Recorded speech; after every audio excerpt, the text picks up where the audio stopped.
नमस्कार, जय महाराष्ट्र मित्रांनो. आत्ताच्या घडीची सर्वात मोठी बातमी. अशोक चव्हाण इन होताच भाजपांचा नारायण राणेवर मोठा डाव.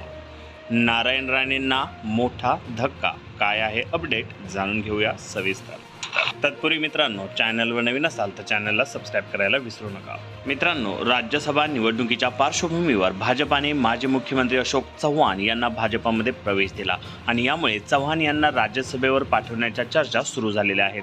अशोक चव्हाण यांना उपमुख्यमंत्रीपद आणि एक मंत्रिपद हवे होते, परंतु त्यांना अखेर राज्यसभा खासदारकीवरच समाधान मानावे लागण्याची चर्चा चालू आहे.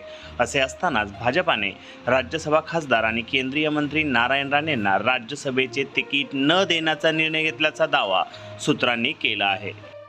आता नारायण राणेंना राज्यसभेऐवजी लोकसभेवर पाठवण्याचा भाजपाचा प्लान आहे. त्यामुळे आता भाजपाच्या सांगण्यावरून राणे पुन्हा निवडणुकीच्या रिंगणात उतरणार का, हे देखील औत्सुक्याचं ठरणार आहे.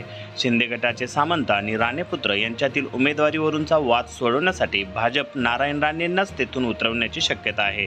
परंतु ही जागा सोडण्यासाठी शिंदेंना कोणत्या दुसऱ्या जागेसाठी डील करावे लागणार, असा प्रश्न उपस्थित होतो. व्हिडिओ आवडला असेल तर लाईक करा, शेअर करा. धन्यवाद. जय महाराष्ट्र.